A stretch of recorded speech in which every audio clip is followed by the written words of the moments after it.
Let's dive into Bane's training so that way we can stay consistent at home.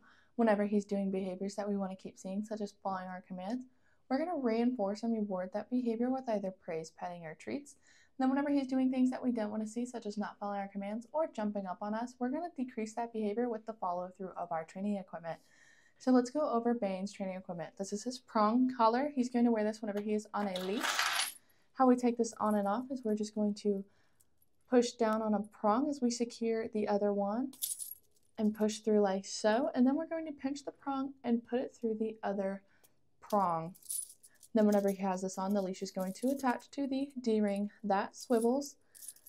So say he's in the heel command, how we use this. So say he's starting to pull ahead, heel just means walk next to me on a nice loose leash. So if he's starting to pull ahead, or if he's going off to the side, or he's doing anything we don't want to see, we're going to say no, marking the incorrect behavior we don't want to see, pop of the leash, and then we remind him heel. So no, pop, heel. It's going to be a pop and release and not a pull and hold motion. It should never stay tight. The way we follow through is just going to be a pop of the leash. So, and then whenever he gets back into that heel position and he's where we want him, we can give him that verbal praise, petting, and treats.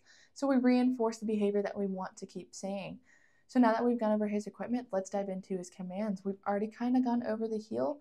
Whenever you take him out on walks, about 80 to 90% of the walk should be in the heel position. The other 10 to 20%, you can give him that release word break. Break means he's not in any set command, and that's his time to go do his business, where we're going to follow him rather than him following us. That's his time to enjoy the walk. Now we have sit. Sit means stay is implied until he's given that release word break. So this is really good for those door manners. So he can't just bolt through the door now. Whenever we approach a door, whether it's inside or outside, we're going to have Bane sit. As we're opening the door, we're going to remind him sit, and then we have two options. We can either break him through the door or we can heel through the door with him. It just depends on the situation that we are in. But if he sits and stays, great. If not, we're going to follow through with the training equipment until he gets it right. So that way we set those same boundaries that we have here at the facility for him at home. So that way he sits on the first time that we ask and not the seventh time that we ask. And then once he does it, great, perfect. We can reinforce and reward that behavior. Now we have down. Down also means stay is implied until he's given that release word break. So whenever we're working on the down, say we're doing a little bit of a distraction, we walk away, we don't want to release him from where we are because then he's going to get rewarded for coming to us and not staying in that down stay. So whenever we're practicing the down, we can do a distraction, whatever we're doing. We're going to go back to wherever he is at and we're going to release him from where he is. So that way he gets rewarded for staying in that down stay and not coming to us. Also with the down, we're going to go to him and reward low to the ground so that way he knows that that positive zone is low so he doesn't try to get up for the treat and then break that down stay.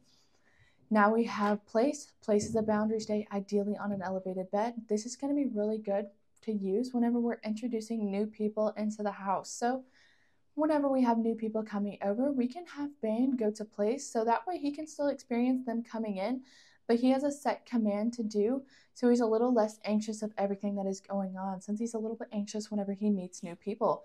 And you're going to see this in the videos. We have our guys come over and help us out. They knock on the door and they come in, and Bane is on place, and then they come over and they just toss some treats. So that way he doesn't have direct contact with the people, but he's getting positive association with them coming in and giving him treats.